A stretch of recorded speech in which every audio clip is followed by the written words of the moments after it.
जिद्द, चिकाटी आणि आत्मविश्वास असेल तर काहीही अशक्य नाही. आदिवासी उन्नती सेवा मंडळ राजूर संचलित अनुदानित आश्रमशाळा कोथळे कॅम्प अकोले येथील इयत्ता 9वी मध्ये शिकणारा तुषार मुठे या विद्यार्थ्याने पुणे येथील बालेवाडी येथे पार पडलेल्या मॅरेथॉन स्पर्धेमध्ये प्रथम क्रमांकाचे 26,000 रुपयांचे रोख बक्षीस मिळवून अनुदानित आश्रमशाळा कोथळे कॅम्प अकोलेचे नाव संपूर्ण महाराष्ट्रात झळकवले आहे.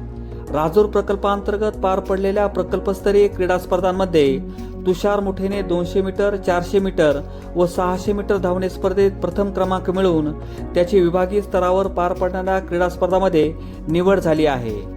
पुणे येथील बालेवाडी येथे पार पडलेल्या मॅरेथॉन स्पर्धेतील नेत्रदीपक यशाने विभागीय स्तरावर होणाऱ्या स्पर्धांमध्ये देखील तुषार मुठे विजयाचा मानकरी ठरेल असा आत्मविश्वास तुषारसह प्रकल्पाधिकारी देवकन्या बोकडे, मुख्याध्यापक शिवराम कुंडार, मंजुषा शेडगे, क्रीडा शिक्षक अनिल हसे व सर्व शिक्षकांनी व्यक्त केला.